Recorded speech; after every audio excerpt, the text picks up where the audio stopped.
Hello, everyone. Welcome to the Quiver Season 87 Women's Volleyball Predictions episode. Welcome. Thanks for listening. We'll be going to game by game, predicting the final standings, the final four, and who will be the finalist and eventual champion in UAP Season 87 Volleyball, Women's Volleyball. And today to do that, I'm Kiko. Today we have Vic. Say hi. Hello, everybody. All right. Brian Hi, everyone. and Gio. Hi everyone. All right. Okay, guys. Here we are. On Saturday, we start our volleyball campaign against defending champions NU. Tough start. Let's look back first at the past season. What happened in Lady Spikers volleyball? First, Vic. The biggest issue last year we failed to make the finals, falling to UST, and UST faced up in the finals. The biggest storyline from last year was Angel Canino's injury that probably derailed our season. Is that how you see it, or you see there were really shortcomings, or the team like a little something to make it to the finals last year? Sa akin, I think it may kulang sa atake talaga din last season, especially when Angel went down. Yun, medyo talaga tayo, nangangapa tayo kung sino magiging attacking player mo. And when Angel came back, she couldn't really carry it alone. Kumbaga, there has to be some help somewhere. So ako yun yung hopefully makita natin this season, 87, na hindi lang talaga tayo heavily reliant kay Angel. We need more people to step up and deliver those points for us if we want to, let's say, get into the finals muna ulit, or get into the final four na medyo maayos-ayos yung state natin. We need help to provide kay Angel compared to last season. Yeah. Then Brian, one of the biggest questions going into last year was setting. This year we finished second in the Shigis V League. People were saying, okay, that looks promising for LaSalle, right? But do you think the setting issues will persist? And what did you like from that V League performance where we finished second to NU? I think setting is not probably going to be as strong as what we're used to kasi I think yun yung nasanay tayo nakita with the LaSalle Championship winning teams. The setters are really good. They command their offense really well.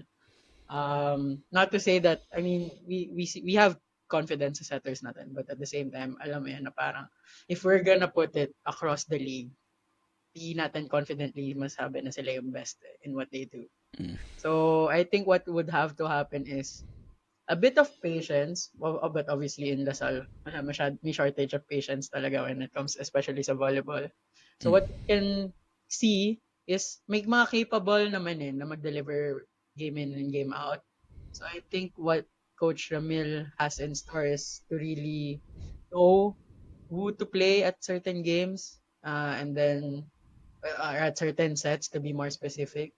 And then kung maganda naman yung link up play ng setters with their blockers and hitters, then I think we might actually, it might not actually be that much of an issue. Siguro naging issue lang siya dahil yun nga, it was coming off a championship season, and di syempre, diba?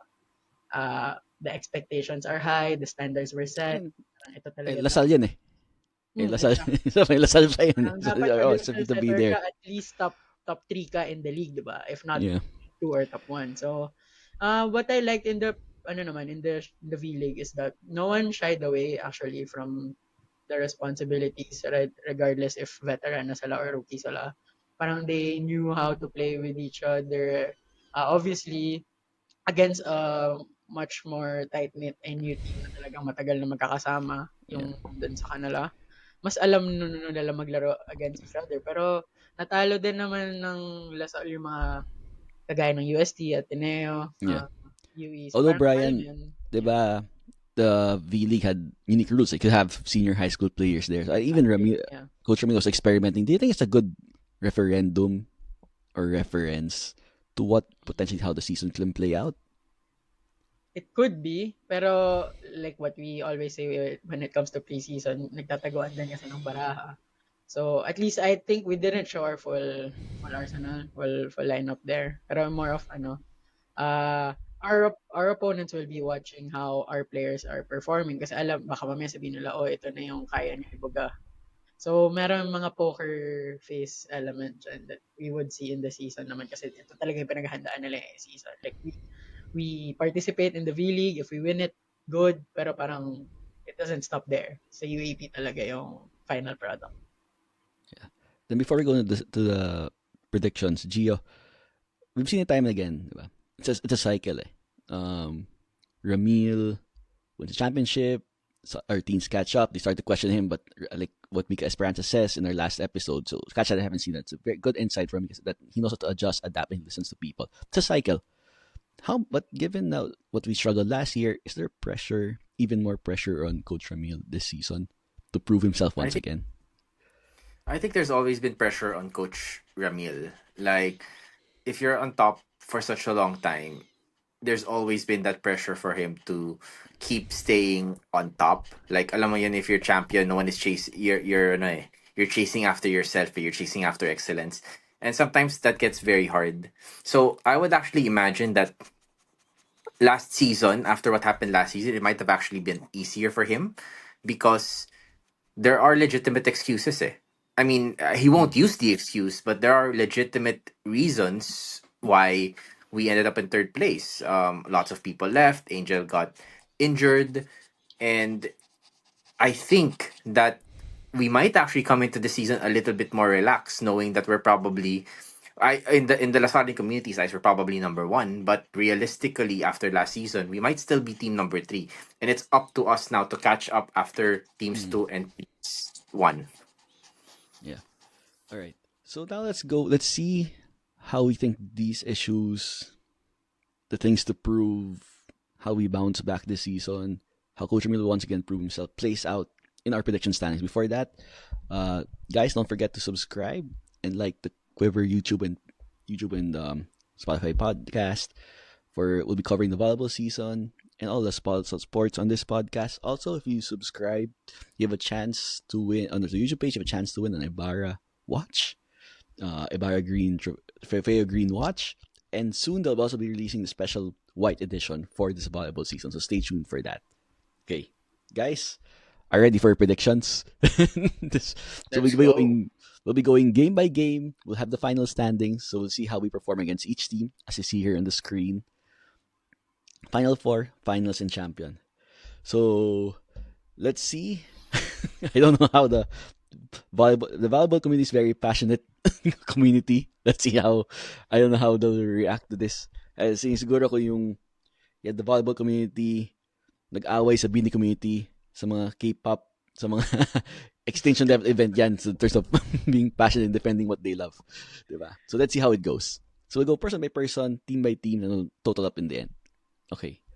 Guys, if you see the screen, it's NU, Adamson, UST, UPU, Ateneo, FPU. Just looking at this is the sequence of our first games in the first round. Just looking at Vic before we go to the standings, NU, Adamson, UST. 3 tricky games, playing 2 of the finals in our first 3 games. Tough start for the Lady Spikers. What can you say about that? Okay na yung ganyan kasi at least you get those two get the finalists out of the way, and probably early part of the season na you're still trying to get your groove, so parang if it so happens na matalo tayo, I mean ang daming learnings na pwedeng may apply to build our momentum going into the second round, and how we're going to manage our games and adjust as the season goes by. Yeah. Brian, NU has been of stability, an example of stability the past few years, diba? UST, maybe that'll be to our advantage, right? They have turnover, some injuries on their end. So maybe that's something that might work out for us. But Brian, let's start with your predictions for NU. How do you think our 2 games of NU will play out this season? I actually think we have to parang accept that we will struggle. So I'm putting it 0-2 NU. A good siguro indicator is that if we lose lighter in the second round, maybe that's a sign that we are improving. But based on how we played against them recently, nung V-League, and that's not even their best showing It's yet. Yeah, looking for progress.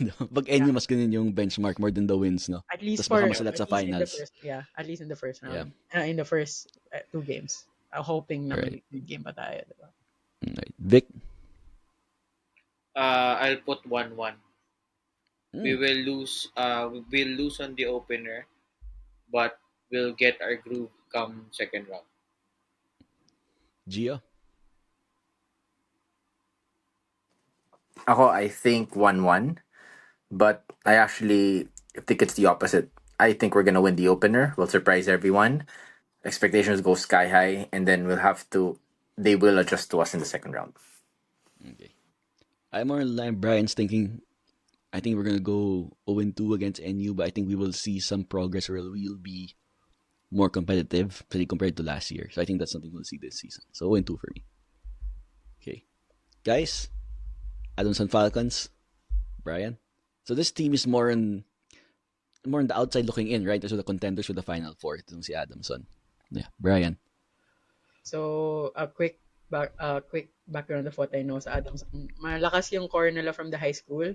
I think they were able to retain a few of those players. So I'm thinking 2-0 pa din for Lasal. I think we have enough height and we have enough talent to deal with Adamson. But I would say both games won't be easy. Magugulat ako if comfortable yung both games. I'm expecting at least one na mahirap, if not both. So 2-0 but we have to work hard for those two wins. Right? Vic? Same. 2-0 for us over Adamson. And Gio? 0-2. Ay, sorry. 2-0. I'm not in that mode na pala. 2-0. Yeah. For the guys who missed it, Gio during the basketball season predicted LaSalle to go 0-14 and make it through via a technicality sa rulebook. Ewan ko anong rule yun. And we made the final, so who knows? Maybe his predictions might work out this time. Diba? Alright, I think same thing for me. I think LaSalle will have enough to beat Adamson for 2 games. Guys, the other favorite for the season, or at least one of the bigger favorites, UST. Will we get revenge on them this season? Ako no. Vic? Oh, sorry, Brian. Yeah, sorry, Brian. Yeah, I'm gonna go straightforward, say 2-0. But crucial na manalo syempre 2-0, so we have to win the first round. But the first round, I will say it will be a 5-setter. Or basta mag-extra set siya. Hindi siya 3-0 for us. I don't think we can 3-0 UST. Maybe 3-1 at most. It was the tone I think. Kung ang projection ko is talo sa NU and panalo sa Adamson, I guess the UST game is a good time to come because it's on a weekday then. Hopefully wala masyadong taga-UST makanood. Their crowd factor pag naglalaro sila. So yun, I think that's a big one. Bakit 2-0? Right. Vic? We'll go 1-1. We will lose in the first round and we'll bounce back in the second round.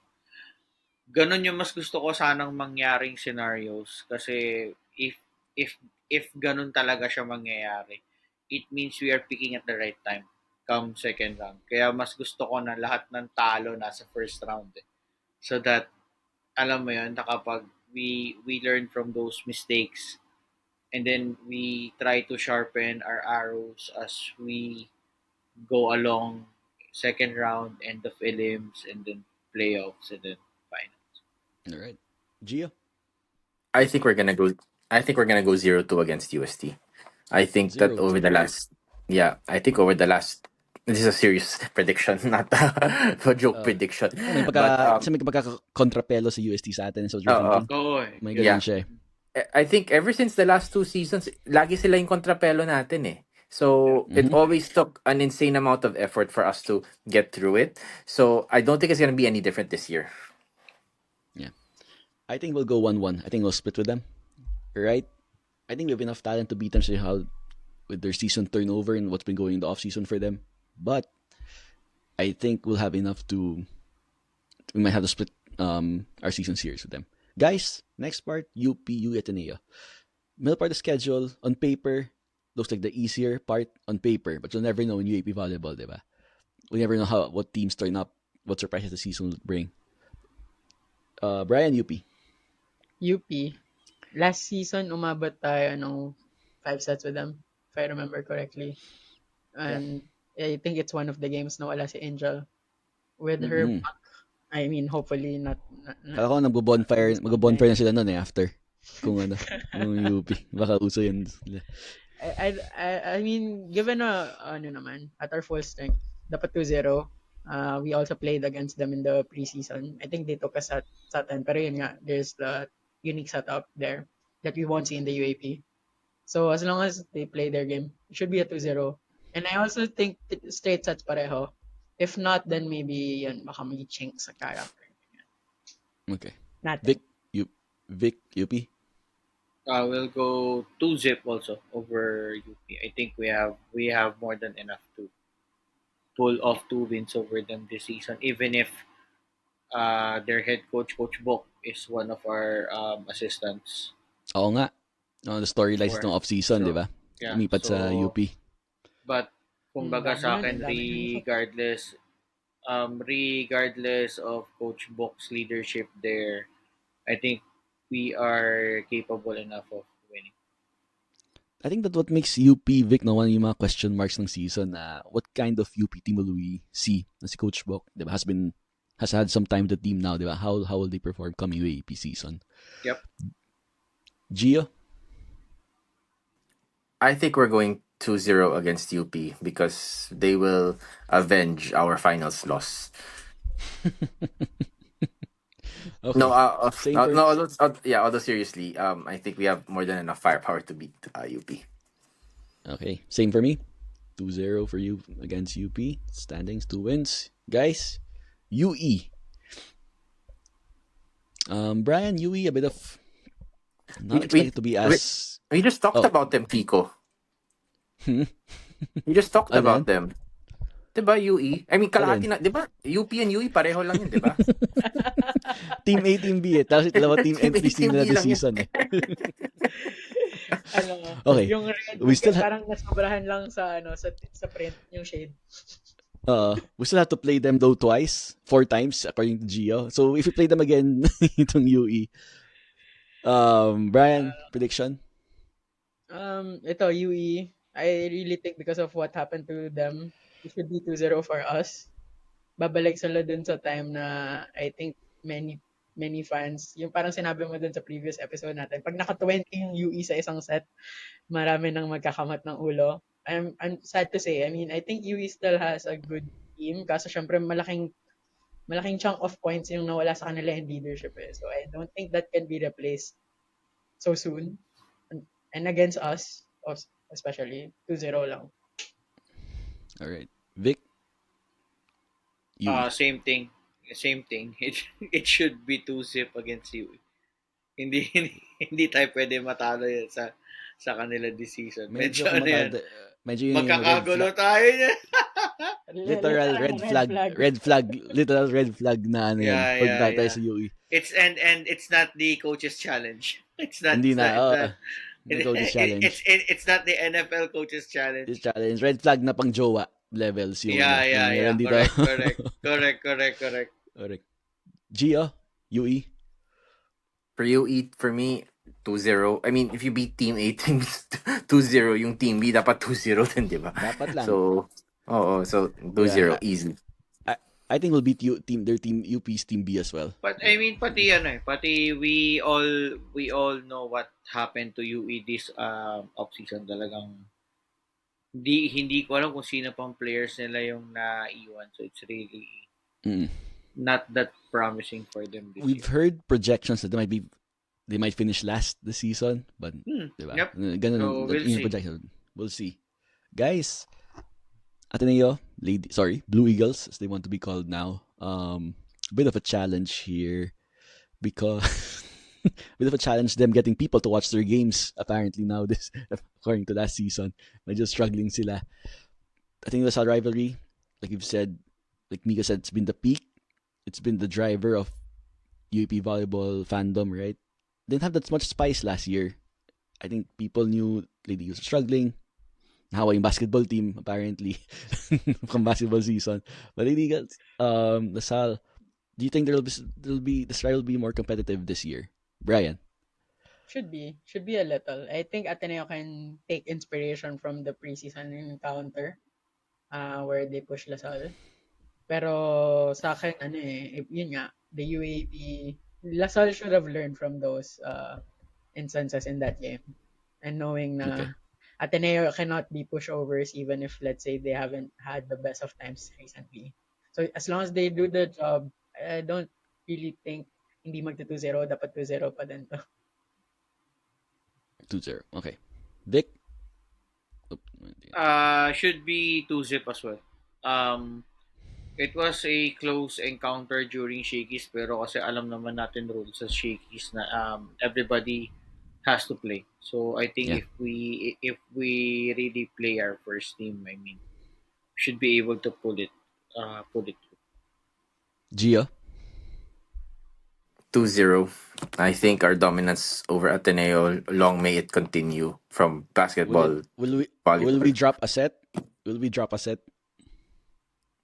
I think we will. I think we will. We'll probably drop a set.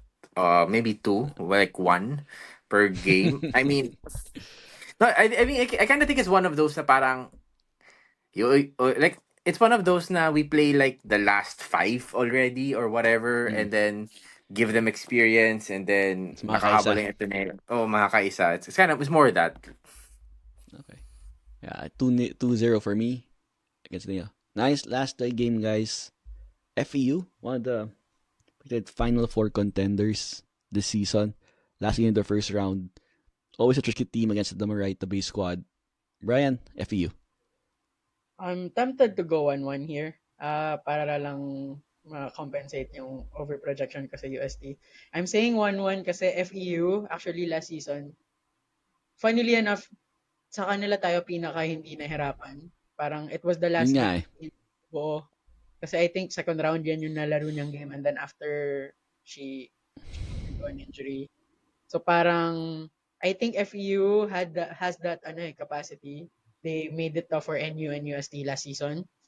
So I think and with a year's worth more of experience, parang they can really develop. I think we might get caught out kasi ito yung parang end of the first round. So I think doon ko sasabihin yung talo, but then in second round, we see Bawi. them again probably soon after, then makabawi din natin. Parang ganun. Yeah. Yeah, Vic, you know how sa hirap tayo sa UST, may pagka-kontrapelo. I don't know, matchup-wise. I think it's the other way around for FEU. Hirap sila sa atin. They don't match up well with us. Prediction mo for FEU? We'll go 1-1. I see FEU improving this season. Mhm. Carrying what they've built from last season. And I'm just cautious kaya din ako dito 1-1. But still the same thing. We lose in the first round and then we bounce back in the second round. So kung masusunod yung aking prediction, we should sweep the second round. Parang Alright. ano lang, season 86 lang ng men's basketball. Kasi yun yung talagang magandang diskarte and pace if you really want to have a team that's peaking at the right time going into the final four and the finals. Gio? I think it's a 2-0 against FEU. I think our dominance will continue over FEU, and as a complete opposite to what Brian said, it's also a correction to my 0-2 sa USD. Yeah. Okay. Me, I think we'll go 1-1 against FEU. I think they might get ones over us this year finally. Okay, guys, to review the standings. Brian, 11-3. Vic, 11-3. Gio, 11-3. Kiko, 10-4. Okay? So around the same range. So let's go down to our final four predictions. Guys, Brian first in order, 1-4. I'm gonna say NU, LaSalle, FEU, and then USD. Reason for this is I think magsa-split din yung FEU and USD, and by virtue of that, I think FEU can also get one sa NU. Parang magsasweep yung NU, sa atin, pero matatalo sila sa FEU, therefore Final Four. Parang ganun. Kasi if ma-0-2 tayo ng NU, di ba? There's a chance Yeah. na ladder to eh. Kaya I'm saying that out loud na it's either UST or FEU can take one on our behalf. Tingin ba magsisweep? Do you guys think magsisweep si NU? There's a good chance if tayo yung Yeah. if hindi natin sila matalo, there's a good chance na Yep. mag-sweep sila. Ako rin. Same. I think they are pretty much intact from last season din eh. Yes. If I'm not mistaken. So yun. Medyo matibay. Training sila since 2020, Vic eh. So tuloy-tuloy yung training nila eh. Di ba? Walang stop. Training since 2020. Oo, eh. Tama. Vic, Final Four prediction. NU the top seed. Actually parang I'm torn if we're gonna be number 2 or number 3. Hindi ko Kahit 11-3, tingin mo we might be pwede mag 3 pero sige I'll put ourselves in number 2. Baka magpares kami ni Brian just because walang Jonah Perdido ang UST. Yes, that's the big So I may big put question mark them on at UST I side. may put them at number 4 for now.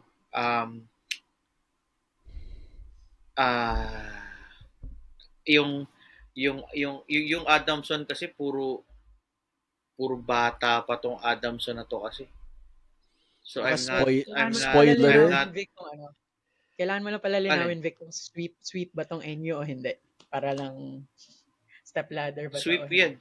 Sweep ang NU sa tingin. Pero based from my kasi prediction hindi. Sa atin eh. Nag 1-1. Yan nga.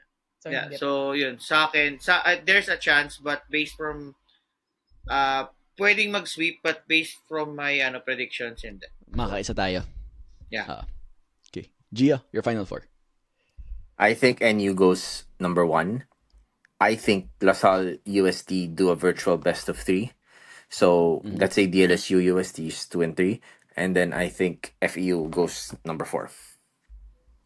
Okay. I mean, you think so? DLSU takes that virtual best of 3, right? Takes that first game. Then yeah. Okay. Yeah. Parang ito na yung time na matatalo natin yung UST in my book. Okay. The way I see it, NU cut above the rest. Everyone else fighting for those 3 slots. That's how I see it in the standing. So NU top. I think 10-4, similar to Gio, might earn us a virtual best of 3 against UST, which we will take. Optimistic yan. And FEU will take that last slot. Feel ko may sisipa pa sa UST eh. Feel ko may sisipa pa dyan, even despite their injuries and their turnovers. Okay, guys. So, Brian, for your NU UST NU versus UST 1 versus 4, DLSU versus FEU 2 versus 3, who are your finalists? It's gotta be the top 2 and wala nang second game. I think if NU and LaSalle finish top 2, they have enough to finish the job right away. So yun yung finals ko. Okay. Vic? It's syempre dapat NU NU LaSalle tas tayo champion. Unahan ko na. Unahan mo na. O sige. Kasi hindi na if hindi tayo champion, nagkakamali tayo ng podcast dito po. Inuna mo na yung spoiler sa last line natin. Pero sige.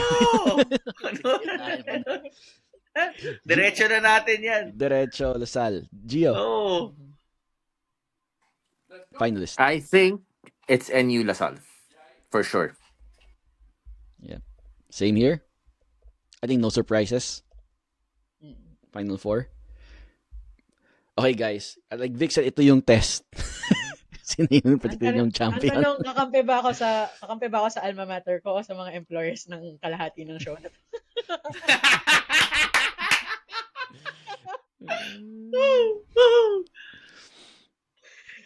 I mean, I really we want to reiterate yung mga boss namin. Yung mga personal, hindi ng employer ko. the views on the show do not reflect the views of our school and our employers. Yan ang sabihin. Yes.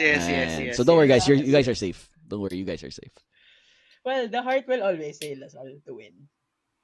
But disclaimer, if we will win, I don't see us winning it in 2 games. So it would have to be No. Yeah. rubber Should be match 3. talaga.